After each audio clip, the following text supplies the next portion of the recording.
Hi guys, welcome back to Bindu YouTube channel. ಎಲ್ಲರಿಗೂ ಶುಭೋದಯ. ನಾನಿವತ್ತು ಮಾಡ್ತಾ ಇರೋದು ಡೈಲಿ ವ್ಲಾಗ್. ನನ್ನ ದಿನಚರಿಯೆಲ್ಲ ಹೇಗಿರುತ್ತೆ, ಏನೆಲ್ಲ ಮಾಡ್ತೀನಿ ಅಂತ ನಿಮ್ಮ ಹತ್ರ ಶೇರ್ ಮಾಡ್ಕೊತಾ ಹೋಗ್ತೀನಿ. ನಾನಿವತ್ತು ಬೆಳಗ್ಗೆ 6:30ಗೆ ಎದ್ದೆ.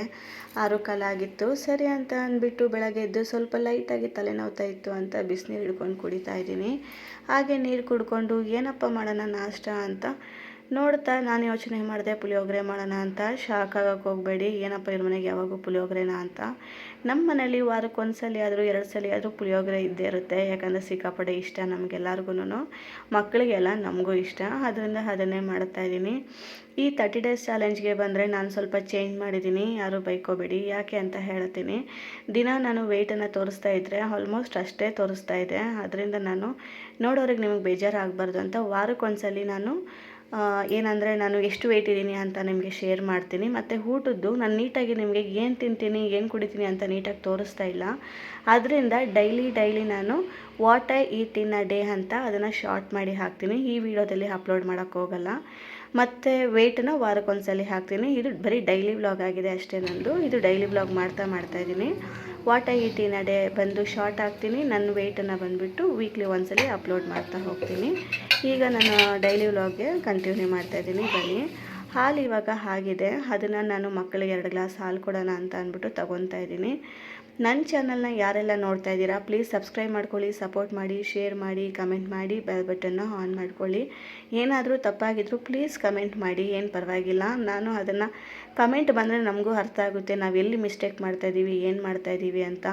ಒಂದ್ಸರಿ ನಾವು ಮಿಸ್ಟೇಕ್ ಮಾಡಿದ್ರೇ ನಾವು ಮುಂದಕ್ಕೆ ಹೋಗೋಕ್ಕಾಗೋದು. ಅದರಿಂದ ಏನಾದರೂ ತಪ್ಪಿದರೆ ಪ್ಲೀಸ್ ಕಮೆಂಟ್ ಮಾಡಿ. ಹಾಗೆ ಕಂಟೆಂಟ್ ಏನಾದರೂ ಬೇರೆ ಏನಾದರೂ ಬೇಕು ಅಂತಂದರೆ ನನಗೆ ಒಂದು ಕಮೆಂಟನ್ನು ಮಾಡಿ, ಈ ಥರ ಮಾಡಿ ಅಂತ ಅಂದ್ಬಿಟ್ಟು ನನಗೂ ಹೆಲ್ಪ್ಫುಲ್ ಆಗುತ್ತೆ. ನಾನು ಅದ್ರ ಬಗ್ಗೆ ಸ್ವಲ್ಪ ಯೋಚನೆ ಮಾಡ್ತೀನಿ, ಯಾವ ಥರ ಮಾಡೋದು ಏನು ಅಂತ ಅಂದ್ಬಿಟ್ಟು. ಸರಿ ಅಂತ ಹಾಲನ್ನ ನಾನು ಮಕ್ಕಳನ್ನ ಕೊಟ್ಟು ಬರೋಣ ಅಂತ ಅಂದ್ಬಿಟ್ಟು ಅದನ್ನು ಹಾರಿಸ್ತಾ ಇದ್ದೀನಿ. ಹಾಗೆ ನನಗೂ ಸಿಕ್ಕಾಪಟ್ಟೆ ಯಾಕೋ ಇವತ್ತು ತಲೆನೋವಿತ್ತು. ಕಾಫಿ ಕುಡಿಯೋಣ ಅಂತ ಒಂದು ಸ್ಟ್ರಾಂಗ್ ಕಾಫಿ ಹಿಡ್ಕೊಳ್ಳೋಣ ಅಂತ ಹಿಡ್ಕೊತಾ ಇದ್ದೀನಿ. ಆ ಕಾಫಿ ಕುಡಿದ್ರೆ ನನಗೆ ತಲೆನೋವು ನಿಜವಾಗ್ಲೂ ಹೋಗುತ್ತೆ. ಯಾವ ಟ್ಯಾಬ್ಲೆಟ್ಸು ಬೇಡ, ಯಾವುದು ಬೇಡ. 1 ಕಪ್ ಕಾಫಿ ಕುಡಿದ್ರೆ ತಲೆನೋವು ಆರಾಮಾಗಿ ಹೋಗ್ಬಿಡುತ್ತೆ ನನಗೆ. ಸರಿ ಅಂತ ನನಗೂ ಹಾಗೆ ಕಪ್ ಕಾಫಿ ಹಿಡ್ಕೊತಾ ಇದ್ದೀನಿ. ಅದನ್ನು ಮಕ್ಕಳಿಗೆ ಕೊಟ್ಬಿಟ್ಟು ಬಂದು ನಾನು ಹಾಗೆ ಕಾಫಿ ಕುಡಿತಾ ನನ್ನ ವ್ಲಾಗ್ನ ನಾನು ಕಂಟಿನ್ಯೂ ಮಾಡ್ತೀನಿ. ಹಾಗೆ ಅರ್ಥ ಆಯ್ತಲ್ಲ ಗೈಸ್, ಏನಾದರೂ ಕಮೆಂಟಲ್ಲಿ ಹಾಕ್ರಿ. ಏನಾರ ತಪ್ಪಿದ್ರೂ ಪರವಾಗಿಲ್ಲ, ಈ ಥರ ಮಾಡ್ತಾಯಿದ್ದೀರಾ ಅಂತ ಹಾಕಿ. ಇನ್ನೊಂದು ಮೇಯ್ನಾಗಿ ನಾನು ಕಂಟೆಂಟ್ ಒಂದೇ ಮಾಡ್ತಾಯಿಲ್ಲ, ಎಲ್ಲ ಮಿಕ್ಸ್ ಮಾಡ್ತಾಯಿದ್ದೀನಿ. ಡೈಲಿ ವ್ಲಾಗಲ್ಲಿ ನಾನು ತುಂಬ ಜನದ್ದು ನೋಡಿದ್ದೀನಿ, ನೋಡಿಬಿಟ್ಟೆ ನಾನು ಮಾಡ್ತಾಯಿದ್ದೀನಿ. ಬಟ್ ಯಾರಿಗಾದರೂ ಯೂಟ್ಯೂಬರ್ಸ್ ಯಾರನ್ನ ಇದು ನನ್ನ ಚಾನಲ್ ನೋಡ್ತಾ ಇದ್ದರೆ ಪ್ಲೀಸ್ ಒಂದು ಕಮೆಂಟ್ ಮಾಡಿ. ನನಗೆ ಗೊತ್ತಿಲ್ಲ ಕಂಟೆಂಟ್ ಒಂದೇ ಮಾಡಬೇಕಾ ಇಲ್ಲ ಡೈಲಿ ವ್ಲಾಗ್ಸ್ ಅಂದರೆ ಎಲ್ಲನೂ ಸೇರುತ್ತಾ ಅದರಲ್ಲಿ ಅಂತ. ಈ ಒಂದು ಕ್ವಶನ್ಗೆ ಪ್ಲೀಸ್ ಆನ್ಸರ್ ಮಾಡಿ ಯಾರಾದರೂ ಒಬ್ಬರು. ನಾನು ತುಂಬ ಜನದ್ದು ನಾನು ನೋಡ್ತಾ ಇದ್ದೀನಿ ಡೈಲಿ ವ್ಲಾಗ್ಸು, ಬಟ್ ಎಲ್ಲನೂ ಮಿಕ್ಸ್ ಮಾಡಿ ಹಾಕ್ತಾ ಇದ್ದಾರೆ. ಅದರಿಂದ ನನಗೆ ಗೊತ್ತಿಲ್ಲ, ಹಾಕ್ತಾಯಿದ್ದೀನಿ. ಯಾರಾದರೂ ಯೂಟ್ಯೂಬರ್ ಇದ್ದರೆ ಇದೊಂದು ನನಗೆ ಹೆಲ್ಪ್ ಮಾಡಿ. ಒಂದೇ ಕಂಟೆಂಟ್ ಹಾಕಬೇಕಾ ಇಲ್ಲ ಡೈಲಿ ವ್ಲಾಗ್ಸ್ ಅಂದರೆ ಎಲ್ಲನೂ ಸೇರುತ್ತಾ ಅದರಲ್ಲಿ ಅಂತ ಹಾಕಿ ಪ್ಲೀಸ್ ನನಗೆ. ಸರಿ ಅಂತ ಅಂದ್ಬಿಟ್ಟು ನಾನು ನನ್ನ ಮಕ್ಕಳಿಗೆ ಹಾಲು ಕಾಯಿಸ್ಬಿಟ್ಟು ಬಿಸ್ಕೆಟ್ ಕೊಟ್ಬಿಟ್ಟು ನಾನು ಕಾಫಿ ಕುಡಿತಾ ನನ್ನ ಕೆಲಸ ನಾನು ಮಾಡ್ಕೊಳ್ಳೋಣ ಬನ್ನಿ. ಹಾಗೆ ಸಾಂಬಾರಿಗೆ ರೆಡಿ ಮಾಡೋಣ ಅಂತ ಟೊಮೆಟೊ ಎತ್ಕೊಂಡೆ. ಸರಿ ಯಾಕೋ ನನಗೆ ಸಾಂಬಾರು ಆಮೇಲೆ ಮಾಡೋಣ ಅಂತ ಅಂದ್ಬಿಟ್ಟು ನಾನು ಫಸ್ಟು ಪಪಾಯ ಕಟ್ ಮಾಡಿ ಬಾಕ್ಸಿಗೆ ಹಾಕಿ ಮಗುನ ಸ್ಕೂಲಿಗೆ ಕಳಿಸ್ಬಿಟ್ಟು ಸಾಂಬಾರು ಮಾಡೋಣ ಅಂತ ಅಂದ್ಬಿಟ್ಟು ಪಪಾಯ ಕಟ್ ಮಾಡ್ತಾಯಿದ್ದೀನಿ. ಏನಪ್ಪ ಇವರು ಬಾಕ್ಸಿಗೆ ಯಾವಾಗೂ ಪಪಾಯ ಹಾಕ್ತಾರೆ ಅಂತ ಅಂದ್ಕೊತಾ ಇದ್ದೀರಾ? ಏನಿಲ್ಲ, ನನ್ನ ಮಗಳಿಗೆ ಪಪಾಯ ಅಂದರೆ ಸಿಕ್ಕಾಪಟ್ಟೆ ಇಷ್ಟ. ಯಾವುದೇ ಬೇರೆ ಫ್ರೂಟ್ಸ್ ಹಾಕಿ ಕೊಟ್ಟರು ವಾಪಸ್ ಮನೆಗೆ ಹಾಗೆ ತೊಗೊಬರ್ತಾಳೆ. ಅದರಿಂದ ನಾನು ಪಪಾಯ ಅನ್ನೋದೊಳಗೆ ಜಾಸ್ತಿ ಕೊಡ್ತೀನಿ. ಸರಿ ಅಂತ ಇದೇನಪ್ಪ ಇಡ್ಲಿ ಪಾತ್ರೆ ಇಟ್ಕೊಂಡವ್ರೆ ಅಂತ ಯೋಚನೆ ಮಾಡ್ತಾಯಿದ್ದೀರಾ? ಯೋಚನೆ ಏನು ಮಾಡೋಕ್ಕೆ ಹೋಗಬೇಡ್ರಿ. ನಾನು ಸಣ್ಣ ಪಾತ್ರೆ ಎಲ್ಲ ನಾನು ಫ್ರಿಜ್ಜಲ್ಲಿ ಅದು ಇದು ಹಾಕಿ ಇಟ್ಟಿದ್ದೀನಿ. ಅದರಿಂದ ಕಲ್ಸೋಕ್ಕೆ ಈಸಿ ಆಗುತ್ತೆ ಅನ್ನ ಅಂತ ಅಂದ್ಬಿಟ್ಟು ಇಡ್ಲಿ ಪಾತ್ರೆನೇ ಎತ್ತಿಟ್ಬಿಟ್ಟಿದ್ದೀನಿ. ಆವಾಗವಾಗ ತಲೆ ಉಪಯೋಗಿಸ್ತಾ ಇರಬೇಕು ಏನೋ ಒಂದು. ಇಡ್ಲಿ ಪಾತ್ರೆಲಿ ಪುಳಿಯೋಗರೆ ಮಾಡ್ತಾರೆ ಅಂತ ಯಾರನ್ನ ಗೊತ್ತಿದೆಯಾ? ನಾನು ಮಾಡ್ತಾಯಿದ್ದೀನಿ ನೋಡಿ. ಇಡ್ಲಿ ಪಾತ್ರೆಯಲ್ಲಿ ನಾನು ಪುಳಿಯೋಗರೆ, ಚಿತ್ರಾನ್ನ ಎಲ್ಲ ಮಾಡ್ತೀನಿ. ಬಿಟ್ಟರೆ ಪಲಾವ್, ಬಿರಿಯಾನಿ ಕೂಡ ಮಾಡಾಕ್ಬಿಡ್ತೀನಿ. ಪಾತ್ರೆ ಅಷ್ಟೇ ಬೇಕಾಗಿರೋದು ನಮಗೆ. ಏನು ಮಾಡಿದ್ರು ವೆರೈಟಿ ಅನ್ನೋದು ಯಾವುದೋ ಒಂದು ಮಾಡಿದ್ರೆ ಆಯಿತು ಅಂದ್ಬಿಟ್ಟು ಇಡ್ಲಿ ಪಾತ್ರೆ ಬರೀ ಇಡ್ಲಿಗೆ ಉಪಯೋಗಿಸ್ರೆ ನಾನು ಎಲ್ಲ ಅಡುಗೆಗಳಿಗೂ ಉಪಯೋಗಿಸ್ತಾ ಇದ್ದೀನಿ.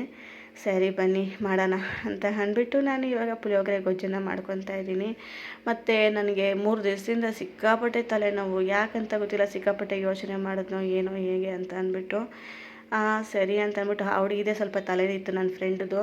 ಸರಿ ಸ್ವಲ್ಪ ನಿನ್ನೆ ತಾನೇ ನಾನು ಸ್ವಲ್ಪ ರಿಲೈಸ್ ಮಾಡಿಕೊಂಡೆ. ನಾನು ಇಲ್ಲ ಯೋಚನೆ ಅನ್ನೋದು ಕಮ್ಮಿ ಮಾಡ್ಕೋಬೇಕು ಅಂತ ಅಂದ್ಬಿಟ್ಟು ಮಾಡಿಕೊಂಡು ಇವತ್ತು ವ್ಲಾಗ್ ಮಾಡ್ತಾಯಿದ್ದೀನಿ. ಎಲ್ಲರೂ ಸಪೋರ್ಟ್ ಮಾಡಿ ಗಾಯ್ಸ್. ಮತ್ತು ಇನ್ನೊಂದು ಜೋಳ ಚಿಪ್ಸು ನಾನು ವ್ಲಾಗ್ ಮಾಡಿದ್ನಲ್ಲ, ನನಗೆ ನಿಜವಾಗ್ಲೂ ಅದು ತಿನ್ನದ ಮೇಲೆ ಹೊಟ್ಟೆ ಅಷ್ಟೊಂದು ಉರಿದಿಲ್ಲ ಗೈಸ್. ಬಟ್ ಅದನ್ನು ವ್ಲಾಗ್ ಹಾಕಿದ್ಮೇಲೆ ವ್ಲಾಗ್ಸ್ ಓಡಿಲ್ಲ ನೋಡಿ, ಅದು ಸಿಕ್ಕಾಪಟ್ಟೆ ಹೊಟ್ಟೆ ಹೊರಿತು. ಅಷ್ಟು ಎಫರ್ಟ್ ಹಾಕಿ ಅಷ್ಟು ಕಷ್ಟ ಬಿದ್ದು ಮಾಡಿದೆ, ಬಟ್ ಅದು ಬರೀ ವ್ಯೂಸ್ ಅನ್ನೋದು ಕಡಿಮೆನೇ ಹೋಯಿತು. ಅದರಿಂದ ಸಿಕ್ಕಾಪಟ್ಟೆ ಬೇಜಾರಾಯಿತು. ಈ ಯೂಟ್ಯೂಬರ್ಸ್ಗೆ ಸಿಕ್ಕಾಪಟ್ಟೆ ಪೇಷನ್ಸ್ ಅನ್ನೋದು ತುಂಬ ಬೇಕು. ಎಲ್ಲ ಯೂಟ್ಯೂಬರ್ಸ್ಗೂ ನಿಜವಾಗ್ಲೂ ಹ್ಯಾಟ್ಸ್ ಆಫ್ ಹೇಳ್ತೀನಿ. ಯಾಕೆ ಅಂದರೆ ಇವಾಗ ನಾವು ಬೀಳೋ ಕಷ್ಟನೇ ಅವರು ಬಿದ್ದು ಬಂದಿರ್ತಾರೆ. ಅಷ್ಟು ಪೇಷನ್ಸಿಂದ ಮಾಡಿ ಸಿಕ್ಕಾಪಟ್ಟೆ ತಲೆ ಕೆಡಿಸ್ಕೊಂಡು ವ್ಯೂಸ್ ಆಗಲ್ಲ, ಅದಾಗಲ್ಲ, ವಾಚಿಂಗ್ ಟೈಮ್ ಹೋಗಲ್ಲ ಅಂತ YT ಸ್ಟುಡಿಯೋಲಂತೂ ನಾನಂತೂ ದಿವಸಕ್ಕೊಂದು 100 ಸಲ ಓಪನ್ ಮಾಡ್ತೀನಿ. ಒಂದು ವೀಡಿಯೋ ಅಪ್ಲೋಡ್ ಮಾಡಿದೆ ಅಂದರೆ ರಾತ್ರಿ 2 ಗಂಟೆ ಆಗಲಿ 3 ಗಂಟೆ ಆಗಲಿ ಎಚ್ಚರಿಕೆ ಆಗುವಾಗೆಲ್ಲ ಫೋನ್ ಎತ್ಕೊಂಡು ಚೆಕ್ ಮಾಡೋದು, ಎಷ್ಟು ವ್ಯೂಸ್ ಆಗಿದೆ, ಏನಾಗಿದೆ, ಸಬ್ಸ್ಕ್ರೈಬರ್ ಆಗಿದ್ದಾರಾ, ವಾಚಿಂಗ್ ಟೈಮ್ ಎಷ್ಟಾಗಿದೆ ಅಂತ ನಾವು ಹುಡುಕಾಡ್ತಾ ಇರ್ತೀವಿ. ನಿಜವಾಗ್ಲೂ ಇಷ್ಟು ತುಂಬ ಪೇಷನ್ಸ್ ಇರಬೇಕು ಈ ಕೆಲಸ ಮಾಡಬೇಕು ಅಂತ ಅಂದರೆ. ಹಾಗೆ ನಾನು ಬರೀ 2.5 ತಿಂಗಳಾಗಿದೆ, ನನಗೆ ಇವಾಗಲೇ ಸಿಕ್ಕಾಪಟ್ಟೆ ಕಾಯ್ತಾ ಇದ್ದೀನಿ. ನಾನಂತೂ ಅಂದರೆ ನಾನು ವ್ಯೂಸ್ ಆಗ್ತಿಲ್ಲ ಅಂದರೆ ಬೇರೆ ಕಂಟೆಂಟೆಲ್ಲ ಓಪನ್ ಮಾಡಿ ನೋಡ್ತೀನಿ, ಏನಾದ್ರು ತಪ್ಪು ಮಾಡ್ತಾಯಿದ್ದೀನಾ ಏನು ಅಂತ. ಆ ಥರ ಏನಾದ್ರು ತಪ್ಪಿದ್ರೆ ಪ್ಲೀಸ್ ಕಮೆಂಟ್ ಮಾಡಿ ನನಗೂ ತಿಳಿಸಿ, ಆವಾಗ ನನಗೂ ಗೊತ್ತಾಗುತ್ತೆ ಯಾವ ಥರ ಮಾಡಬೇಕು ಅಂತ ಅಂದ್ಬಿಟ್ಟು. ಹಾಗೆ ಎಲ್ಲ ಯೂಟ್ಯೂಬರ್ಸ್ಗೂ ಒಂದು ಸೆಲ್ಯೂಟ್ ಮಾಡ್ತೀನಿ ಇಲ್ಲಿಂದನೇ. ಯಾಕಂದರೆ ನಿಮ್ಮ ಪೇಷನ್ಸ್ಗೆ ಒಂದು ನನಗಿದು. ಯಾಕಂದರೆ ಅವರು ಒಂದೇ ಸಲ ದೊಡ್ಡವ್ರು ಆಗಿರಲ್ಲ, ಇದೇ ಥರ ಕಷ್ಟಪಟ್ಕೊಂಡು ಯೂಟ್ಯೂಬರ್ಸು ಮುಂದೆ ಬಂದಿರ್ತಾರೆ. ಇದಕ್ಕಿಂತ ಹೆಚ್ಚಾಗೆ ಕಷ್ಟಪಟ್ಕೊಂಡು ಮುಂದೆ ಬಂದಿರ್ತಾರೆ. ಒಂದೇ ಸಲ ಯಾರೂ ಬೆಳೆಯೋದಿಲ್ಲ. ಹಾಗೆ ಸ್ಟಾರ್ಟಿಂಗಲ್ಲಿ ಹೀಗೆ ಇರುತ್ತಲ್ಲ, ಪೇಷನ್ಸು, ತಾಳ್ಮೆ ಅನ್ನೋದು ಮನುಷ್ಯನಿಗಿರಬೇಕು. ಸರಿ ಅಂತ ಅಂದ್ಬಿಟ್ಟು ನಾನು ವೀಡಿಯೋನ ಮಾಡ್ತಾಯಿದ್ದೀನಿ. ನೋಡೋಣ ನಂದು ಮುಂದಕ್ಕೆ ಏನೇನಾಗುತ್ತೆ ಅಂತ ಅಂದ್ಬಿಟ್ಟು. ಬಟ್ ಆದರೂ ಪ್ಲೀಸ್ ನನ್ನ ಚಾನಲ್ ಸ್ವಲ್ಪ ಸಪೋರ್ಟ್ ಮಾಡಿ, ಶೇರ್ ಮಾಡಿ. ಏನಾರ ತಪ್ಪಿತ್ತು ಅಂದರೆ ಕಮೆಂಟ್ ಮಾಡಿ, ಅದು ನಿಜವಾಗ್ಲೂ ನಾನು ತಿದ್ಕೊತೀನಿ ಏನೋ ತಪ್ಪಿತ್ತು ಅಂತ ಅಂದರೆ. ಹಾಗೆ ನನ್ನ ಚಾನಲ್ನ ಸಬ್ಸ್ಕ್ರೈಬ್ ಮಾಡ್ಕೊಳ್ಳಿ ಗೈಸ್ ಹೇಳ್ತಾ ನಾನು ಇವಾಗ ಪುಳಿಯೋಗರೆ ಮಾಡ್ತಾಯಿದ್ದೀನಿ. ಆಮೇಲೆ ಇನ್ನೇನು ಇಲ್ಲ ಗೈಸ್, ನನ್ನ ಮಗಳಿಗೆ ರೆಡಿ ಮಾಡಿ ಅವಳಿಗೆ ತಿನ್ನಿಸ್ಬಿಟ್ಟು ಕರ್ಕೊಂಡೋಗಿ ಸ್ಕೂಲಿಗೆ ಬಿಟ್ಟು ಬಂದುಬಿಟ್ರೆ ನನ್ನ ಕೆಲಸ ಅರ್ಧ ಆದಂಗೆ. ಆಮೇಲೆ ಏನು ಕೆಲಸ ಇದೆ, ಸಣ್ಣ ಪುಟ್ಟ ಕೆಲಸಗಳು ಮನೆಯಲ್ಲಿ ಮಾಡ್ಕೊತಾ ಇರೋದು. ಮತ್ತು ಇನ್ನೊಂದು ಹೇಳಬೇಕು ಗೈಸ್, ನಾನು ವಾಯ್ಸ್ ಅವರು ನಿಜವಾಗೂ 2 ರಿಂದ 3 ಅವರ್ ತೊಗೊತೀನಿ ಒಂದು ವಾಯ್ಸ್ ಅವರ್ ಕೊಡೋಕ್ಕೆ. ಯಾಕೆ ಗೊತ್ತಾ, ನಿಮಗೂ ಈ ಅನುಭವ ಆಗಿದರೆ ಕಮೆಂಟ್ ಮಾಡಿ. ಅದು ಏನೋ ಗೊತ್ತಿಲ್ಲಪ್ಪ, ನಾನು ಈ ಕಸದವರಿಗೆ ಮತ್ತು ಈ ಮಿಕ್ಸಿ ಜಾರ್ ರಿಪೇರಿ ಅವ್ರಿಗೆ ಇವ್ರಿಗೆಲ್ಲ ಏನು ಅನ್ಯಾಯ ಮಾಡಿದ್ದೆ ಅಂತ ಗೊತ್ತಿಲ್ಲ. ನಾನು ಯಾವಾಗ ಫೋನ್ ಹಿಡ್ಕೊಂಡು ಕುತ್ಕೊತೀನೋ ವಾಯ್ಸ್ ಓವರ್ ಕೊಡೋಣ ಅಂದ್ಬಿಟ್ಟು ಅದೇ ಟೈಮಲ್ಲಿ ಅವರು ಬರ್ತಾರೆ. 3/4 ಭಾಗ ವಾಯ್ಸ್ ಓವರ್ ಕೊಟ್ಟಿರ್ತೀನಿ. ಆ ಟೈಮಲ್ಲಿ ಕಸದವ್ರಾಗಿರ್ಬೋದು, ಇಲ್ಲ ಯಾರೋ ಒಬ್ಬರು ಬರ್ತಾರೆ ಗೈಸ್. ನಿಮಗೂ ಈ ಥರ ಅನುಭವ ಆಗಿದರೆ ಕಮೆಂಟ್ ಮಾಡಿ. ಅದು ನನಗಂತೂ ಒಂದೊಂದ್ಸಲಿ ನಗು ಬರುತ್ತೆ, ಒಂದೊಂದ್ಸಲಿ ಸರಿ ಓಕೆ ಅಂತ ಅನಿಸುತ್ತೆ. ಆ ಥರ ಆಗುತ್ತೆ ನನಗೆ. ಸರಿ ಎಲ್ಲ ಸರಿ ಅಂತ ಅಂದ್ಬಿಟ್ಟು ಸೈಲೆಂಟಾಗಿ ಕುತ್ಕೊಂಡು ಮಾಡೋಣ ಅಂತಂದರೆ ಈ ನಾಯಿಗಳು ಬಡ್ಕೊತವೆ. ವಾಯ್ಸ್ ಅವ್ರು ಕೊಡೋಕ್ಕೆ ಸಿಕ್ಕಾಪಟ್ಟೆ ಟೆನ್ಷನ್ ಆಗಿಬಿಡುತ್ತೆ ಗೈಸ್. ನೈಟ್ ಹೊತ್ತು ಮಾಡೋಣ ಅಂತಂದರೆ ಇನ್ನು ನೈಟ್ ನನ್ನ ಮಕ್ಕಳನ್ನ ಮಲಗಿಸೋದು, ಮತ್ತು ನಮ್ಮ ಮನೆಯವ್ರು ಬಂದರೆ ಅಡುಗೆ ಗಿಡಿಗೆ ಮಾಡಿರ್ತೀವಲ್ಲ, ಊಟ ಹಾಕ್ಕೊಡೋದು. ಅವರು ಪಾಪ ಬೆಳಗಿಂದ ಕಷ್ಟಪಟ್ಟು ಬಂದಿರ್ತಾರೆ, ಅವ್ರನ್ನ ಸುಮ್ಮನೆ ತೊಂದರೆ ಕೊಡಬಾರ್ದು, ಮತ್ತು ಅವ್ರು ಮಲಗೋಕ್ಕೆ ಡಿಸ್ಟರ್ಬ್ ಆಗುತ್ತೆ ಅಲ್ವಾ. ಅದನ್ನು ನೈಟ್ ಕೂಡ ನಾನು ಮಾಡ್ಕೊಳಲ್ಲ. ಮಧ್ಯಾಹ್ನ ಕೊಡೋಣ ಅಂತ ಅಂದರೆ ಈ ಬಾಧೆ ನನಗೆ. ಯಾವಾಗ ವಾಯ್ಸ್ ಓವರ್ ಮಾಡೋಣ ಅಂತೀನೋ ಆವಾಗೇ ಎಲ್ಲರೂ ಬರ್ತಾರೆ. ಸರಿ ಅಂತ ಅಂದ್ಬಿಟ್ಟು ಅದೆಲ್ಲ ಕಾಮನ್ ಅಲ್ಲ ಅಂತ ನಾರ್ಮಲಾಗಿ ಮಾಡ್ಕೊತೀನಿ. ಬಟ್ ಇದೊಂದು ಜೋಕ್ ಅಂತಲೂ ಹೇಳ್ಬೋದು, ಸಿಕ್ಕಾಪಟ್ಟೆ ನಗು ಬರುತ್ತೆ. ಈ ವಿಡಿಯೋ ಮಾಡ್ಬೇಕಾದ್ರೆ 4 ಸಲ ಬಂದಿದ್ರು ಅದೇ ಥರ. ಮತ್ತೆ ಕಟ್ ಮಾಡಿ ಮಾತಾಡ್ತಾಯಿದ್ದೀನಿ. ಸರಿ, ಇದೊಂದು ನಿಮಗೂ ಹಾಗೆ ಹೇಳೋಣ ಅಂತ ಹೇಳ್ತಾಯಿದ್ದೀನಿ. ಹಾಗೆ ಪುಳಿಯೋಗರೆ ರೆಡಿ ಆಯಿತು ನೋಡಿ, ಎಷ್ಟು ಚೆನ್ನಾಗಿ ಕಾಣಿಸ್ತಾ ಇದೆ. ಅದೇನೋ ಗೊತ್ತಿಲ್ಲ ಇದರಲ್ಲಿ ಏನು ಹಾಕಿರ್ತಾರೆ ಅಂತ. ಸಿಕ್ಕಾಪಟ್ಟೆ ಇಷ್ಟ ಪುಳಿಯೋಗರೆ ಅಂತೂ ನನಗಂತೂ. ಡಯಟನೇ ಇರಲಿ ಏನಾದರೂ ಇರಲಿ, ಪುಳಿಯೋಗರೆ ಮಾಡಿದ್ದೀನ ಮಾಡ್ತಾ ಸರಿಯಾಗಿ ತಿಂತೀನಿ. ಹಾಗೆ ಗಾಯ್ಸ್, ನಾನಿನ್ನು ನನ್ನ ವೆಯ್ಟನ್ನು ವಾರಕ್ಕೆ ಒಂದೇ ಸಲ ಚೆಕ್ ಮಾಡಿ ನಿಮಗೆ ಹೇಳ್ತೀನಿ. ಲಾಸ್ಟ್ ವೀಕ್ 1 ವೀಕಲ್ಲಿ ನಾನು 3 kg ಕಮ್ಮಿ ಆಗಿದ್ದೀನಿ. ನೀವೇ ನೋಡಿರ್ಬೋದು, ನಾನು ಡೇ ಬೈ ಡೇ ಅಪ್ಲೋಡ್ ಮಾಡ್ತಾಯಿದ್ದೆ. ಬಟ್ ಇವಾಗಿಂದ ನಾನು ಏನು ತಿಂತೀನಿ, ಏನು ಕುಡಿತೀನಿ ಅಂತಲೇ ನಿಮಗೆ ಪಾಪ ಮೆನ್ಷನ್ ಮಾಡಿರಲ್ಲ. ನಿಮಗೂ ತಲೆ ಕೆಟ್ಟೋಗಿರುತ್ತೆ, ಏನು ಸರಿಯಾಗಿ ತೋರಿಸ್ತಲ್ಲ ಈ ಹುಡುಗಿ ಅಂತ ಅಂದ್ಬಿಟ್ಟು. ಅದರಿಂದ ನಾನು ಇವಾಗ ಶಾರ್ಟಲ್ಲಿ day by day what I eat in a day ಅಂತ ಹಾಕ್ತೀನಿ. ವೀಕ್ಲಿ ಒನ್ಸ್ ಬಂದುಬಿಟ್ಟು ಬಿಫೋರ್ ವೀಕ್ ಎಷ್ಟಿದ್ದೆ, ಪ್ರೆಸೆಂಟ್ ವೀಕ್ ಎಷ್ಟಿದ್ದೀನಿ ಅಂತ ಕೂಡ ಮೆನ್ಷನ್ ಮಾಡಿ ಹಾಕ್ತೀನಿ. ಇದು ನಂದು ಡೈಲಿ ವ್ಲಾಗ್ ಮಾಡ್ತಾ ಡೈಲಿ ಅಪ್ಲೋಡ್ ಆಗ್ತಾ ಇರುತ್ತೆ. ಇನ್ಮೇಲೆ ಯಾವತ್ತೂ ಒಂದು ದಿವಸನೂ ನಾನು ಅದನ್ನು ಏನಂತಾರೆ ಅಪ್ಲೋಡ್ ಮಾಡಿಲ್ದಂಗಿರಲ್ಲ. ಡೇ ಬೈ ಡೇ ನಾನು ಏನೇ ಆಗಲಿ ಅಪ್ಲೋಡ್ ಮಾಡ್ತಾ ಹೋಗ್ತೀನಿ. ನನ್ನ ದಿನಚರಿ ಹೇಗಿರುತ್ತೆ, ನಾನು ಏನೆಲ್ಲ ಮಾಡ್ತೀನಿ ಅಂತ ಅಂದ್ಬಿಟ್ಟು. ತುಂಬ ಲಾಂಗ್ ವೀಡಿಯೋ ಅಪ್ಲೋಡ್ ಮಾಡಿದ್ರು ಅದು ಆಗೋದಿಲ್ಲ ಗೈಸ್, ಸಿಕ್ಕಾಪಟ್ಟೆ ಕಷ್ಟ. ಅಪ್ಲೋಡೇ ಆಗಲ್ಲ, ತಲೆ ಕೆಟ್ಟೋಗ್ಬಿಡ್ತದೆ. ನನ್ನ ಕತೆ ಹೆಂಗೆ ಅಂತಂದರೆ, ಫೋನ್ ಇರುತ್ತೆ, ಫೋನಲ್ಲಿ ಕ್ಯಾಮ್ರಾ ನೆಟ್ಟಿಗಿರಲ್ಲ, ಕ್ಯಾಮ್ರಾ ನೆಟ್ಟಿಗಿದ್ರೆ ನೆಟ್ ಇರಲ್ಲ. ಆ ನೆಟ್ಟಿಗೊಂದು ಕಾಟ ಕೊಡ್ತೀನಿ ಎಲ್ಲರಿಗೂ ಫೋನ್ ಮಾಡಿ. ನೆಟ್ ಹಾಕ್ಸ್ಕೊಂಡು ಅದು ಅಪ್ಲೋಡ್ ಮಾಡಿ ಅಷ್ಟು ಕಷ್ಟ ಬಿದ್ದು ವೀಡಿಯೋಸ್ ಮಾಡಿ ಶೂಟ್ ಮಾಡಿ ಡೇ ಎಲ್ಲ ಎಫರ್ಟ್ ಹಾಕ್ಕೊಂಡು ವಾಯ್ಸ್ ಓವರ್ ಕೊಟ್ಕೊಂಡು ಮಾಡ್ತೀವಿ. ಬಟ್ ಅದು ವ್ಯೂಸ್ ಹೋಗಿಲ್ಲ, ಲೈಕ್ಸ್ ಬಂದಿಲ್ಲ ಅಂದರೆ ಸಿಕ್ಕಾಪಟ್ಟೆ ಬೇಜಾರಾಗುತ್ತೆ. ಇದ್ರ ಬೇಜಾರು ಯಾರಿಗೆ ಗೊತ್ತಾಗುತ್ತೆ ಅಂದರೆ, ಸ್ಟಾರ್ಟಿಂಗಲ್ಲಿ ಯೂಟ್ಯೂಬರು ಇವಾಗ ಸ್ಟಾರ್ಟ್ ಮಾಡಿದವ್ರಿಗೆ ಎಲ್ಲರಿಗೂ ಈ ಅನುಭವ ಅನ್ನೋದು ಆಗಿರುತ್ತೆ. ಹಾಗೆ ನನಗೂ ಅನುಭವ ಆಗಿದೆ, ಸಿಕ್ಕಾಪಟ್ಟೆ ಬೇಜಾರಾಗುತ್ತೆ. ಏನು ಎಲ್ಲರಿಗೂ ಯಾವ್ಯಾವ ಟೆನ್ಷನ್ ಇದ್ದರೆ ನಮ್ಗೆ ಇದೇ ಟೆನ್ಷನು. ಸಬ್ಸ್ಕ್ರೈಬರ್ ಎಷ್ಟು ಆಗ್ತಾಯಿದ್ದಾರೆ, ದಿನ ಎಷ್ಟು ವ್ಯೂಸ್ ಹೋಗ್ತಾಯಿದೆ, ನಾವು ಯಾವಾಗ ಬೇರೆಯವ್ರ ಥರ ನಾವು ಟಾರ್ಗೆಟ್ ಅಚೀವ್ ಮಾಡೋದು, ಯಾವಾಗ ಮಾನಿಟೈಸರ್ ಆಗೋದು, ನಾವು ಯಾವಾಗ ಮುಂದಕ್ಕೆ ಹೋಗೋದು, ಇದೇ ನಮಗೆ ತಲೆಯಲ್ಲಿ. ನನ್ನ ಫ್ರೆಂಡ್ ಫೋನ್ ಮಾಡ್ರೆ ನಾವೇನು ಮಾತಾಡಲ್ಲ, ಇದ್ರ ಬಗ್ಗೆನೇ ಜಾಸ್ತಿ ಮಾತಾಡೋದು. ಹಾಗಾಗ್ಬಿಟ್ಟಿದೆ ಇವಾಗ ಡೈಲಿ ನಮಗೆ. ಆ ಥರ ನಾನು ವೆಯ್ಟ್ ಮಾಡ್ತಾಯಿದ್ದೀನಿ, ನನ್ನ ಚಾನಲ್ ಯಾವಾಗ ಬೇರೆಯವ್ರ ಥರ ಮುಂದಕ್ಕೆ ಹೋಗುತ್ತೆ, ನಾನು ಯಾವಾಗ ಬೇರೆಯವ್ರ ಥರ ಆಗ್ತೀನಿ ಅಂತ ಅಂದ್ಬಿಟ್ಟು. ಅದಕ್ಕೋಸ್ಕರ ತುಂಬ ಎಫರ್ಟ್ ಹಾಕಿ ತುಂಬ ಕಷ್ಟ ಬೀಳ್ತಾಯಿದ್ದೀನಿ ಗಾಯ್ಸ್. ಪ್ಲೀಸ್ ಇವಾಗೂ ಕೇಳ್ಕೊತಾ ಇದ್ದೀನಿ, ಇಷ್ಟು ಕಷ್ಟಕ್ಕೆ ನಿಮ್ಮ ಕಡೆಯಿಂದ ಒಂದೇ ಒಂದು ಸಬ್ಸ್ಕ್ರೈಬ್ ಮಾಡ್ಕೊಳ್ಳಿ ಸಾಕು ನನಗೆ. ಹಾಗೆ ನನ್ನ ಚಾನಲ್ಗೆ ಸಪೋರ್ಟ್ ಮಾಡ್ತಾ ಹೋಗ್ತಾಯಿರಿ ಅಂತ ಹೇಳ್ಕೊತ, ನಾನೀಗ ನನ್ನ ಮಗಳಿಗೆ ಲಂಚ್ ರೆಡಿ ಆಯಿತು, ಕರ್ಕೊಂಡೋಗಿ ಸ್ಕೂಲಿಗೆ ಬಿಟ್ಟು ಬಂದೆ. ಹಾಗೆ ಸಾಂಬಾರಿಗೆ ಸೋರೆಕಾಯಿ ಇತ್ತು, ಸರಿ ಅಂತ ಸೋರೆಕಾಯಿ ಎಲ್ಲ ಕಟ್ ಮಾಡಿಕೊಂಡು ನೀಟಾಗಿ ಸಣ್ಣ ಕಟ್ ಮಾಡಿಕೊಂಡೆ. ಸಖತ್ತಾಗೈತೆ ಸೋರೆಕಾಯಿ ಬಳ್ತೋಗಿಲ್ಲ, ಫ್ರೆಶ್ ಆಗೈತೆ. ಈ ಥರ ಫ್ರೆಶ್ ಆಗಿರೋ ತರಕಾರಿ ಹಾಕಿ ಮಾಡಿದ್ರೆ ಸಾರು ಟೇಸ್ಟೇ ಒಂಥರ ಚೆನ್ನಾಗಿರುತ್ತೆ. ನಾವು ತರಕಾರಿಗಳು ಬಳ್ತೋಗಿರೋವು ಸ್ವಲ್ಪ ಹಳೇದಾಗಿರೋ ತೊಗೊಬಂದು ಮಾಡ್ತು ಅಂತಂದರೆ ಸಾರು ಟೇಸ್ಟ್ ಅನ್ನೋದಿರಲ್ಲ, ನೀವು ಹೇಗೆ ಮಾಡಿರಿ ಟೇಸ್ಟ್ ಇರೋದಿಲ್ಲ. ಈ ಥರ ಫ್ರೆಶ್ ಆಗಿತ್ತು ಅಂದರೆ ಸಿಂಪಲಾಗಿ ಮಾಡಿಕೊಂಡ್ರು ಸಾಂಬಾರು ಅನ್ನೋದು ರುಚಿಯನ್ನು ಕೊಡುತ್ತೆ. ನಾನು ಹೇಳ್ಬೇಕಂದ್ರೆ ಸಾರು ಮಾಡೋದೇ ಸಿಕ್ಕಾಪಟ್ಟೆ ಕಮ್ಮಿ, ಸಾಂಬಾರು ನಮ್ಮ ಮನೇಲಿ ತುಂಬ ಕಮ್ಮಿ ತಿನ್ನೋದು. ಅದರಿಂದ ಹುಳಿ ಐಟಮು ಮಸಾಲೆ ಐಟಮು, ಕಾಳುಗಳ ಸಾರು ಮತ್ತು ಮೊಳಕೆ ಹುಳಿ ಸಾರು ಇಂಥವೇ ಜಾಸ್ತಿ ನಾನು ಮಾಡೋದು. ವಾರಕ್ಕೋ ಇಲ್ಲಾಂದರೆ 10 ದಿವಸಕ್ಕೋ ಒಂದು ಸಲ ಮಾಡ್ತಾ ನಾನು ಈ ಥರ ಸಾಂಬಾರನ್ನ ಮಾಡ್ಕೊತೀನಿ. ಸರಿ ಅಂತ ಅಂದ್ಬಿಟ್ಟು ಎಲ್ಲ ಸಣ್ಣ ಕಟ್ ಮಾಡಿಬಿಟ್ಟು ಸೈಡಿಗೆ ಇಟ್ಬಿಟ್ಟು, ನನಗಿನ್ನ ಕೆಲಸ ಇದೆ ಗೈಸ್. ನನ್ನ ಮಗಳನ್ನ ಫಸ್ಟು ಕರ್ಕೊಂಡೋಗಿ ಸ್ಕೂಲಿಗೆ ಬಿಡಬೇಕು, ಚಿಕ್ಕವಳನ್ನ.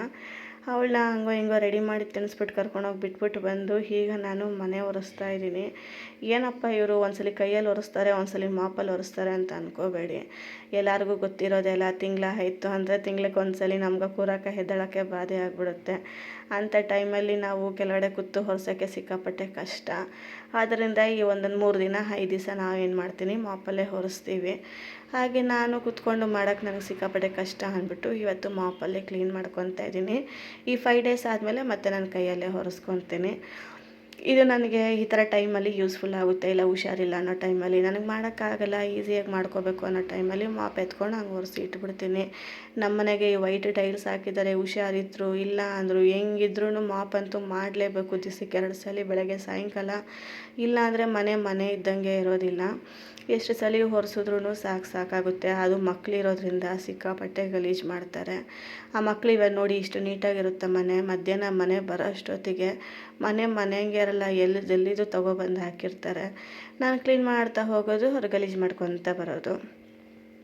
ಹಾಗೆ ಸರಿ ಅಂತ ಮನೆ ಹೊರಿಸ್ಬಿಟ್ಟು ಬಟ್ಟೆಗಳು ಒಂದು ಸ್ವಲ್ಪ ಇತ್ತು ಗಾಯ್ಸ್, ಎಲ್ಲ ನೆನೆಸಿ ಇಟ್ಬಿಟ್ಟು ಬಿಟ್ಟು ಮೇಲೆ ಎತ್ಕೊಂಡೋಗಿ ಹಾರಕ್ಕನ ಅಂತ ಅಂದ್ಬಿಟ್ಟು ಎಲ್ಲ ನೀಟಾಗಿ ಹಾಕ್ಬಿಟ್ಟೆ.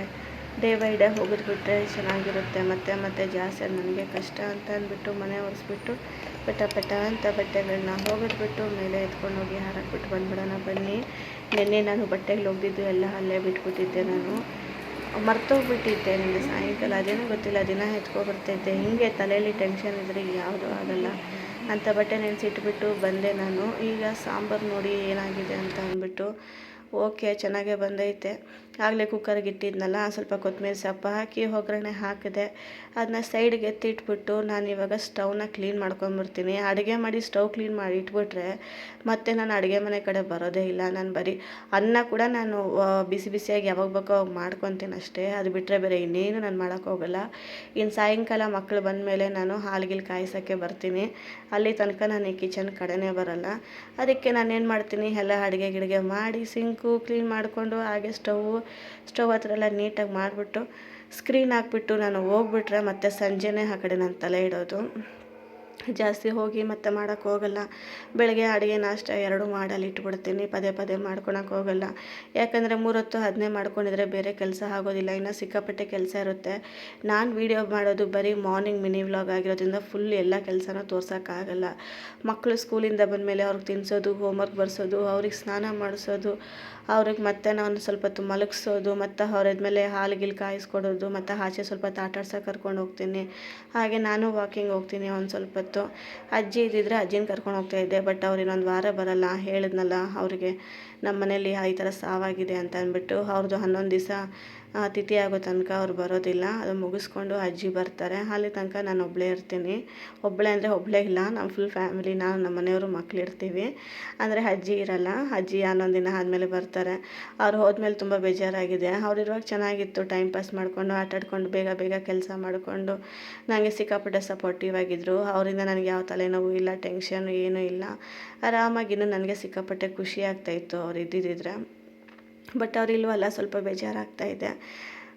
ಮಕ್ಕಳೆಲ್ಲ ಸ್ಕೂಲಿಗೆ ಹೋಗ್ಬಿಟ್ರೆ ಒಬ್ಬಳೇ ಇರಬೇಕಂದ್ರೂ ನನಗೂ ಒಂದು ಸ್ವಲ್ಪ ಇದು. ಬಟ್ ಅವರಿದ್ದರೆ ಏನೋ ಒಂದು ಹೇಳ್ಕೊಂಡು ಟೈಮ್ ಪಾಸ್ ಮಾಡ್ಕೊಂಡು ಹಾಗೆ ಹೀಗೆ ಇರ್ತಾರೆ. ದೊಡ್ಡವರು ಮನೆಗಿರೋದು ತುಂಬ ಒಳ್ಳೆಯದು. ಯಾಕಂದರೆ ಮಕ್ಕಳಿರೋ ಮನೆಯಲ್ಲಿ ದೊಡ್ಡವರು ಅನ್ನೋದು ಇರಬೇಕು. ಯಾವ ಟೈಮಲ್ಲಿ ಏನು ಹೆಂಗೆ ಅಂತ ನಮಗೆ ಅಷ್ಟೊಂದು ಗೊತ್ತಾಗಲ್ಲ. ಬಟ್ ವಯಸ್ಸಾದವ್ರು ಇದ್ದರೆ ಸಿಕ್ಕಾಪಟ್ಟೆ ಒಳ್ಳೆಯದು. ಎಲ್ಲನ ಆಚೆ ಹೋಗ್ಬೇಕಂದ್ರೂ ಅವರು ಪಾಪ ನೋಡ್ಕೊತಾ ಇದ್ರು ಮಗುನ. ಅದರಿಂದ ಅವ್ರು ಇರೋದ್ರಿಂದ ನನಗೆ ಯೂಸ್ಫುಲ್ಲೇ. ಅದಕ್ಕೆ ಫೋನ್ ಮಾಡಿ ತಲೆ ತಿಂತಾಯಿದ್ದೆ ಮೊನ್ನೆನೇ, ಯಾವಾಗ ಬರ್ತೀರಾ ಅಂತ. ಬರ್ತೀನಿ ಅಂತ ಹೇಳಿದ್ರು. ಸರಿ ಅಂತ ಅಂದ್ಬಿಟ್ಟು ನಾನೆಲ್ಲ ಗ್ಯಾಸೆಲ್ಲ ಕ್ಲೀನ್ ಮಾಡಿಕೊಂಡೆ. ಆಮೇಲೆ ನನ್ನ ಮಗಳನ್ನ ಕರ್ಕೊಂಡೋಗಿ ಸ್ಕೂಲಿಗೆ ಬಿಟ್ಟು ಬಂದೆ. ಅವಳು ಹೋದ್ಲು. ಅವಳು ಸಿಕ್ಕಾಪಟ್ಟೆ ತೀಟೆ. ಅವಳಿತ್ತು ಅಂದರೆ ಇನ್ನೂ ಇದ್ದಿದ್ದು ಕೆಲಸ ಆಗಲ್ಲ. ಅಜ್ಜಿ ಆದರೂ ಇದ್ದರೆ ಮೇಲೆ ಕರ್ಕೊಂಡು ಹೋಗ್ಬಿಡ್ತಾರೆ, ಇಲ್ಲಾಂದರೆ ಆಚೆ ಆಟ ಆಡಿಸ್ಕೊತಾರೆ, ನೋಡ್ಕೊತಾರೆ. ಅಜ್ಜಿ ಇಲ್ಲ ಅಂದರೆ ಇನ್ನೂ ಡಬಲ್ ಕೆಲಸ ಆಗುತ್ತೆ ನನಗೆ. ಅವಳನ್ನಂತೂ ಹಿಡಿಯೋದು ಸಿಕ್ಕಾಪಟ್ಟೆ ಕಷ್ಟ. ಚಿಕ್ಕವಳನ್ನ, ದೊಡ್ಡವಳನ್ನ ಹಾಗೋ ಹೀಗೋ ಸಮಾಯಿಸ್ಬೋದು. ಸಣ್ಣ ಹುಡುಗಿ ಇದ್ದಾಳಲ್ಲ, ಸಿಕ್ಕಾಪಟ್ಟೆ ಗೈಸ್, ಅವಳನ್ನ ಇದು ಮಾಡೋದೇ ತುಂಬ ಕಷ್ಟ. ಸರಿ ಅಂತ ಹಂಗೂ ಹಿಂಗೋ ತಿನ್ನಿಸ್ಬಿಟ್ಟು ಎಳ್ಕೊಂಡೋಗಿ ಬಿಟ್ಬಿಟ್ಟು ಬಂದು ನಾನು ಇವತ್ತು ನನ್ನ ಕೆಲಸ ನಾನು ಮಾಡ್ಕೊತಾ ಇದ್ದೀನಿ. ಆಮೇಲೆ ಸರಿ ಅಂತ ಹೇಳಿದ್ನಲ್ಲ, ಬಟ್ಟೆಗಳೆಲ್ಲ ನೆನೆಸಿದ್ದೆ ಅಂತ ಅಂದ್ಬಿಟ್ಟು ಎಲ್ಲ ಒಗ್ದಾಕ್ಬಿಟ್ಟು, ನಿನ್ನೆ ಬಟ್ಟೆ ನಾನು ತೆಗೆದಿರಲಿಲ್ಲ. ಸರಿ ಅಂತ ಇವಾಗೆಲ್ಲ ತೆಗೆದಾಕ್ತಾಯಿದ್ದೀನಿ. ಬಿಸಿಲು ಸಿಕ್ಕಾಪಟ್ಟೆ 11-11:30 ಎಷ್ಟು ಬಿಸಿಲು ಬಂದಿದೆ ನೋಡಿ. ಈ ಬಿಸಿಲು ಕಾಲದಲ್ಲಿ ಬಟ್ಟೆಗಳು ಒಣಗೋಕ್ಕೆ ಸಿಕ್ಕಾಪಟ್ಟೆ ಚೆನ್ನಾಗಿರುತ್ತೆ. ಮಳೆಗಾಲದಲ್ಲಂತೂ ಟೆನ್ಷನ್ನು ಬಟ್ಟೆಗಳದ್ದು. ಸರಿ ಅಂತ ಎಲ್ಲ ಎತ್ಬಿಟ್ಟು ಜೋಡಿಸ್ತಾ ಇದ್ದೆ. ಮತ್ತು ನೆಕ್ಸ್ಟು ಇದು ಹೇಳೋದ್ನಲ್ವ ಗೈಸ್, ಏನಂತೀರಿ, what I eat in a day, ಅದು ನಾನು ಇನ್ನು ನೆಕ್ಸ್ಟ್ ಈವ್ನಿಂಗ್ ನಾನು ಅಪ್ಲೋಡ್ ಮಾಡ್ತೀನಿ. ಈವ್ನಿಂಗ್ ಅಂದರೆ ನಾನು ಡೇಯಿಂದ ನೈಟ್ವರೆಗೂ ಶೂಟ್ ಮಾಡ್ಕೋಬೇಕಲ್ವ, ಏನು ತಿಂದೆ ಏನು ಅಂತ ಸ್ವಲ್ಪ ಟೈಮ್ ಬೇಕಾಗುತ್ತೆ. ನಾನು ಡೇಯಿಂದ ನೈಟ್ ಮಲಗೋ ತನಕ ನಾನು ಏನೇನು ತಿಂದೆ ಏನು, ಆಫ್ಟರ್ ಆಲ್ ನಾನು ಒಂದು ಚಾಕ್ಲೇಟ್ ತಿಂದರು ಏನೇ ತಿಂದರೂ ನಾನು ನಿಮ್ಮ ಹತ್ರ ಶೇರ್ ಮಾಡ್ತೀನಿ. ಮತ್ತು ವೀಕ್ಲಿ ಒನ್ಸ್ ನಾನು ನಿಮಗೆ ಅಪ್ಲೋಡ್ ಕೊಡ್ತಾ ಹೋಗ್ತೀನಿ ನಾನು ಎಷ್ಟು ವೆಯ್ಟನ್ನು ಲಾಸ್ ಆಗಿದ್ದೀನಿ ಅಂತ ಅಂದ್ಬಿಟ್ಟು. ತಪ್ಪಾಗಿ ತಿಳ್ಕೊಬೇಡಿ. ಯಾಕಂತಂದರೆ ಇದನ್ನು ಸ್ಟಾರ್ಟಿಂಗಲ್ಲಿ ನಾನು ಮಾಡೋದ್ರಿಂದ ಸ್ವಲ್ಪ ತಲೆಗೆ ಹೋಗಲ್ಲ, ಏನು ಹೇಗೆ ಯಾವ ಥರ ಮಾಡಬೇಕು ಅಂತ ಅಂದ್ಬಿಟ್ಟು. ಆದ್ದರಿಂದ ಸ್ವಲ್ಪ ಇದನ್ನು ಚೇಂಜ್ ಮಾಡಿಕೊಂಡೆ. ಯಾಕಂದರೆ ಒಂದೇ ವ್ಲಾಗಲ್ಲಿ ಎಲ್ಲ ತೋರಿಸೋದ್ರಿಂದ ನಿಮಗೆ ನೀಟಾಗಿ ಗೊತ್ತಾಗಲ್ಲ ನಾನು ಏನು ತೊಗೊತೀನಿ, ಏನು ಮಾಡ್ತೀನಿ ಅಂತ ಅಂದ್ಬಿಟ್ಟು. ಸಪ್ರೇಟಾಗಿ ಮಾಡಿದ್ರೆ ನಿಮಗೂ ಅರ್ಥ ಆಗುತ್ತೆ. ನಾನೇನು ಊಟ ಮಾಡ್ತೀನಿ, ಏನು ತಿಂತೀನಿ, ಏನು ಯಾವ ಥರ ಇದ್ದೀನಿ, ಡಯಟ್ ಅಂದರೆ ಹೆಂಗೆ ಮಾಡ್ತಾಯಿದ್ದೀನಿ, ಪೂರ್ತಿ ಊಟನೇ ಬಿಟ್ಟಿದ್ದೀನಿ ಇಲ್ಲ ಎಲ್ಲ ತಿಂತಾ ಇದ್ದೀನಾ ಅಂತ ಅನ್ನೋದು ನಿಮಗೂ ಅರ್ಥ ಆಗುತ್ತೆ. ಅದರಿಂದ ನಾನು ಶಾರ್ಟಲ್ಲಿ what I eat in a day ಅಂತ ಅಪ್ಲೋಡ್ ಮಾಡ್ತಾ ಹೋಗ್ತೀನಿ ದಿನ. ಇದು ಡೈಲಿ ವ್ಲಾಗ್, ಅಂದರೆ ನಾನು ದಿನಚರಿ ನಾನು ಹೇಗಿರುತ್ತೆ ಅಂತ ಅಂದ್ಬಿಟ್ಟು ಮಾಡ್ತೀನಿ. ಇದನ್ನು ಸಂಜೆ ತನಕ ಮಾಡೋಣ ಅಂತ ಅಂದರೆ ನಾನಲ್ಲಿ ತುಂಬ ಲಾಂಗ್ ವೀಡಿಯೋ ಇಟ್ಟರೆ ಅದು ಅಪ್ಲೋಡ್ ಆಗೋದಿಲ್ಲ. ಆದ್ದರಿಂದ ನಾನು ಮಾರ್ನಿಂಗ್ ಮಿನಿ ವ್ಲಾಗ್, ಇನ್ನು ಟೈಮ್ 11:45 ಆಗಿದೆ. 11:45 12 ಗಂಟೆ ತನಕ ಏನೇನು ಮಾಡ್ತೀನಿ, ಕೆಲಸ ಏನಿದೆ ಅಂತ ಅಂದ್ಬಿಟ್ಟು ಮಾಡ್ತಾ ನಾನು ನಿಮಗೆ ಅಪ್ಲೋಡ್ ಮಾಡಿಬಿಟ್ಟು ವೀಡಿಯೋನ ಹಾಕ್ತಾ ಬರ್ತೀನಿ. ಥ್ಯಾಂಕ್ ಯು ಸೋ ಮಚ್ ನನ್ನ ವೀಡಿಯೋಸ್ನ ನೋಡ್ತಾ ಇರೋದಕ್ಕೆ. ಹಾಗೆ ಒಂದು ಚಿಕ್ಕ ಹೆಲ್ಪ್ ಕೇಳ್ಕೊತಾ ಇದ್ದೀನಿ, ಸಬ್ಸ್ಕ್ರೈಬ್ ಮಾಡ್ಕೊಳ್ಳಿ, ಸಪೋರ್ಟ್ ಮಾಡಿ, ಹಾಗೆ ಶೇರ್ ಮಾಡಿ. ಯಾವುದನ್ನು ನಿಮಗೆ ಹೊಸ ಕಂಟೆಂಟು ಇಲ್ಲ ಏನಾರ ಮಾಡಬೇಕು, ಇಲ್ಲ ಅಡುಗೆ ಬಗ್ಗೆ ಆಗಿರ್ಬೋದು, ಯಾವುದೇ ಆಗಿರ್ಬೋದು, ಏನಾದರೂ ಬೇಕು ಅಂತ ಅಂದರೆ ನನಗೆ ಕಮೆಂಟ್ ಮಾಡಿ. ನಮಗೂ ಒಂದು ಸ್ವಲ್ಪ ಐಡಿಯಾ ಬರುತ್ತೆ. ಹೊಸ ಯೂಟ್ಯೂಬರ್ಸ್ನ ಕೂಡ ಒಂದು ಸ್ವಲ್ಪ ಮುಂದಕ್ಕೆ ತಳ್ಳಿ ನಾವು ಸ್ವಲ್ಪ ಇಂಪ್ರೂವ್ ಆಗೋಣ ಅಂತ ಹೇಳ್ತಾ ನಾನು ಈ ವ್ಲಾಗ್ನ ಎಂಡ್ ಮಾಡ್ತಾ ಬರ್ತೀನಿ. ಈ ಬಟ್ಟೆಗಳನ್ನ ಸ್ವಲ್ಪ ಹಾರಾಕ್ಬಿಟ್ಟು ಮನೆಗೆ ಹೋಗಿ ನಾನು ಒಂದು ಸ್ವಲ್ಪ ತಿಂಡಿ ತಿಂತೀನಿ. ಏನು ತಿಂಡಿ ತಿಂತೀನಿ ಅಂತ ನೆಕ್ಸ್ಟ್ ನಾನು ನಿಮಗೆ ಅಪ್ಲೋಡ್ ಮಾಡುವಾಗ ಗೊತ್ತಾಗುತ್ತೆ. ಏನಿಲ್ಲ ಗೈಸ್, ಒಂದು ಸ್ವಲ್ಪ ಗಂಜಿ ಮಾಡ್ಕೊತಾ ಇದ್ದೀನಿ, ಅಂಬಲಿ ಮಾಡ್ಕೊತೀನಿ. ಅದ್ರ ಜೊತೆಗೆ ಒಂದು ಆ್ಯಪಲ್ ಇದೆ, ಇಲ್ಲ ಪಪಾಯ ಇದೆ, ಏನೋ ಒಂದು ತೊಗೊತೀನಿ. ಏನು ಇಷ್ಟ ಆಗುತ್ತೋ ಗೊತ್ತಿಲ್ಲ. ಮನೆಗೆ ಹೋಗಿ ನೋಡೋಣ. ನಾನು ನೋಡಿ 11-11:30 ಆಗುತ್ತೆ. ಬೆಳಗ್ಗೆ ಒಂದು ಕಪ್ ಕಾಫಿ ಕುಡ್ದಿದ್ದು ಅಷ್ಟೇ. ಇಷ್ಟೋ ತನಕ ಎಲ್ಲ ಕೆಲಸ ಮುಗಿಯೋ ತನಕ ನಾನೇನು ಊಟ ಮಾಡೋದಿಲ್ಲ. ಈಗ ಹೋಗಿ ತಿಂಡಿ ತಿಂದು ಒಂದು ಸ್ವಲ್ಪ ಹೊತ್ತು ವಾಯ್ಸ್ ಓವರ್ ಅದು ಇದು ಕೊಟ್ಕೊಂಡು, ನನಗೂ ಕೆಲಸ ಇರುತ್ತಲ್ಲ. ನಾನು ಫಸ್ಟೇ ಹೇಳಿದ್ದೀನಿ ವಾಯ್ಸ್ ಓವರ್ ಕೊಡೋಕ್ಕೆ ಎಷ್ಟು ಕಷ್ಟ ಅಂತ ಅಂದ್ಬಿಟ್ಟು. ವಾಯ್ಸ್ ಓವರ್ ಕೊಡೋಕ್ಕೇ ನನಗೆ 2 ಗಂಟೆ ಆಗಿಬಿಡುತ್ತೆ. ಇನ್ನು ಊಟದ ಟೈಮ್ ಆಗುತ್ತೆ. ನಮ್ಮ ಮನೆಯವ್ರು ಬಂದರೆ ಇನ್ನು ಅವ್ರಿಗೆ ಊಟ ಗೀಟ ಬಡಿಸಿ, ಮತ್ತು ನನ್ನ ಮಗುನ ಕರ್ಕೊಬಂದು, ಚಿಕ್ಕ ಮಗಳು ಬೇರೆ ಸ್ಕೂಲು, ಅವಳ ಸ್ಕೂಲ್ ಹತ್ರ ಒಂದು ಟೈಮ್ಗೆ ಹೋಗಬೇಕು, ದೊಡ್ಡ ಮಗಳ ಸ್ಕೂಲ್ ಹತ್ರ ಒಂದು ಟೈಮ್ಗೆ ಹೋಗಬೇಕು.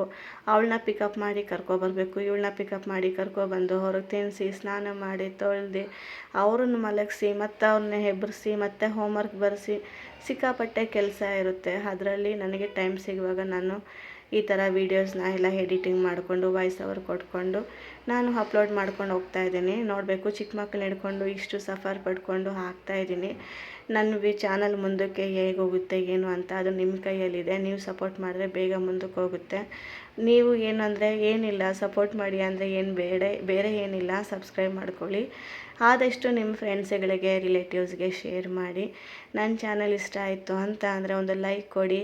ಏನಾದರೂ ತಪ್ಪಿದರೆ ಪರವಾಗಿಲ್ಲ, ಕಮೆಂಟ್ ಮಾಡಿ. ತಪ್ಪು ಮಾಡಿದ್ರೇ ಮುಂದಕ್ಕೆ ಹೋಗೋದು. ತಪ್ಪಿದರೆ ಅದನ್ನ ತಿದ್ದುಕೊಂಡು ಮತ್ತೆ ನಾವು ಹೇಗೆ ಏನು ಅಂತ ಅಂದ್ಕೊಂಡು ನಾವು ಕಲ್ತ್ಕೊತೀವಿ. ಮತ್ತು ನೆಕ್ಸ್ಟ್ ಆ ತಪ್ಪನ್ನು ಮಾಡೋಕ್ಕೆ ಹೋಗಲ್ಲ. ಮೇಯ್ನಾಗಿ ಯಾರನ್ನ ಯೂಟ್ಯೂಬರ್ಸ್ ಆಗಿರ್ಬೋದು, ಇಲ್ಲ ಯೂಟ್ಯೂಬ್ ಬಗ್ಗೆ ಗೊತ್ತಿರೋರಾಗಿದ್ದರೆ ಪ್ಲೀಸ್ ಒಂದು ಕಮೆಂಟ್ ಮಾಡಿ ಅಂತ ಆವಾಗಲೇ ಕೇಳೋದ್ನಲ್ವ.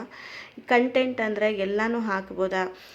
ಇವಾಗ ಡೈಲಿ ವ್ಲಾಗ್ಸ್ ಅಂದರೆ ಎಲ್ಲ ಕಂಟೆಂಟು ಬರುತ್ತಾ? ಇಲ್ಲ ಅಂತಂದರೆ ಒಂದೇ ಕಂಟೆಂಟ್ ಅಂದರೆ ಬರೀ ಡೈಲಿ ವ್ಲಾಗ್ಸೇ ಹಾಕಬೇಕಾ? ಅದ್ರ ಬಗ್ಗೆ ಯಾರನ್ನ ಗೊತ್ತಾಗಿದ್ದರೆ ಪ್ಲೀಸ್ ಕಮೆಂಟ್ ಮಾಡಿ ಗೈಸ್. ನಾನು ಮಾಡ್ತಾ ಇರೋದು ವ್ಲಾಗ್ ಕರೆಕ್ಟಾ ತಪ್ಪಾ? ಇಲ್ಲಾಂದರೆ ಎಲ್ಲ ಮಿಕ್ಸ್ ಮಾಡಿ ಹಾಕ್ತಾಯಿದ್ದೀನ, ಹಾಕ್ಬೋದಾ ಹಾಕಬಾರ್ದಾ ಅಂತ ಯಾರಿಗಾದರೂ ಗೊತ್ತಿದ್ದರೆ ಅದನ್ನು ಒಂದು ಮೆಸೇಜ್ ಮಾಡಿ, ನನಗೆ ಕಮೆಂಟ್ ಮಾಡಿ, ಸಪೋರ್ಟ್ ಮಾಡಿ. ನಾನು ನೋಡ್ಕೊತೀನಿ. ನಾನು ತುಂಬ ಜನ ಯೂಟ್ಯೂಬರ್ಸು ನಾನು ಓಪನ್ ಮಾಡಿ ನೋಡಿದ್ದೀನಿ. ಡೈಲಿ ವ್ಲಾಗ್ಸು ಎಲ್ಲ ಹಾಕ್ತಾರೆ. ಈಗ ಜಾಸ್ತಿ ರೈತರು ಮನೆಯಲ್ಲಿ ಮಾಡೋದು, ಹೊರಗಡೆ ಮಾಡೋದು, ಏನೋ ನಮ್ಮ ಮಕ್ಕಳಿಗೆ ಇದು ಮಾಡೋದು, ಓದಿಸೋದು ಎಲ್ಲನೂ ಮಿಕ್ಸ್ ಮಾಡಿ ಹಾಕ್ತಾಯಿದ್ದಾರೆ. ನಾನು ಅದನ್ನು ನೋಡಿ ನಾನು ವ್ಲಾಗ್ನ ಹಾಕ್ತಾಯಿರೋದು. ಬಟ್ ಆ ಥರ ಮಾಡ್ಬೋದಾ ಇಲ್ಲ ಅಂತ ನನಗೆ ಗೊತ್ತಿಲ್ಲ. ಆ ಥರ ಮಾಡ್ಬೋದು ಅಂದ್ರೂ ಮಾಡ್ಬೋದು ಅಂತ ಕಮೆಂಟ್ ಮಾಡಿ. ಇಲ್ಲ ಅಕ್ಕ ಅದು ಒಂದೇ ಕಂಟೆಂಟ್ ಮಾಡಬೇಕು ಅಂತಂದರೆ ಅದನ್ನು ಮೆನ್ಷನ್ ಮಾಡಿ. ಯಾಕಂದರೆ ಗೊತ್ತಿಲ್ಲದಿರೋದು ಇವಾಗ ನಿಮ್ಮ ಹತ್ರನೇ ಕೇಳಬೇಕು. ನಾನು ಯೂಟ್ಯೂಬಲ್ಲಿ ಸರ್ಚ್ ಮಾಡಿ ನೋಡಿದ್ರೆ ಸಿಕ್ಕಾಪಟ್ಟೆ ಜನ ಎಲ್ಲ ವ್ಲಾಗನ್ನು ಆರಾಮಾಗಿ ಹಾಕ್ಕೊಂಡು ಹೋಗ್ತಾಯಿದ್ದಾರೆ. ಬಟ್ ಏನು ಅಂತ ಅಂದರೆ ನಾನು ಸ್ವಲ್ಪ 2, 3, 4 ಕಂಟೆಂಟ್ನ ಒಂದೇ ಇದರಲ್ಲಿ ಹಾಕ್ತಾಯಿದ್ದೀನಿ. ಬಟ್ ನಾನು ಏನು ಮೆನ್ಷನ್ ಮಾಡಿದ್ದೀನಿ ಅಂದರೆ ಡೈಲಿ ವ್ಲಾಗ್ ಅಂತ ಮೆನ್ಷನ್ ಮಾಡಿದ್ದೀನಿ. ಬಟ್ ಅದೇ ನೀವೇ ಹೇಳಬೇಕು ನನಗೆ, ನಾನು ಮಾಡ್ತಾ ಇರೋದು ಕರೆಕ್ಟಾ ತಪ್ಪಾ ಅಂತ ಅಂದ್ಬಿಟ್ಟು. ಅಂದರೆ ಡೈಲಿ ವ್ಲಾಗ್ ಅನ್ನೋದ್ರಿಂದ ಎಲ್ಲ ಕೂಡಿ ಬರುತ್ತಲ್ಲ ಅಂತ ಅಂದ್ಬಿಟ್ಟು ಎಲ್ಲ ಮಿಕ್ಸ್ ಮಾಡಿ ಹಾಕ್ತಾಯಿದ್ದೀನಿ. ಹಾಗೆ ನಾನು ಒಬ್ಬಳೇ ಅಲ್ಲ, ನಾನೊಂದು 10ರಿಂದ 20 ಜನ ಡೈಲಿ ವ್ಲಾಗ್ಸ್ ಮಾಡ್ತಾ ಇರೋರನ್ನ ಸಬ್ಸ್ಕ್ರೈಬ್ ಮಾಡ್ಕೊಂಡಿದ್ದೀನಿ. ಅವ್ರು ಮಾಡೋದನ್ನು ನೋಡಿದ್ದೀನಿ. ಬಟ್ ಎಲ್ಲರೂ ಮಾಡ್ತಾಯಿದ್ದಾರೆ, ಅದನ್ನು ನಾನು ಮಾಡ್ತಾಯಿದ್ದೀನಿ. ಅದು ಕರೆಕ್ಟಾ ತಪ್ಪಾ ಅಂತ ನೀವೇ ಹೇಳಿ. ಸರಿ, ನಾನು ಎಲ್ಲ ಬಟ್ಟೆನ ಹೋಗದೆ ಕ್ಲಿಪ್ಸ್ ಹಾಕ್ತಾಯಿದ್ದೀನಿ. ಇನ್ನೇನು ಮನೆಗೆ ಹೋಗಿ ನಾನು ಕೆಲಸ ಮಾಡ್ಕೊತೀನಿ. Thank you so much for watching.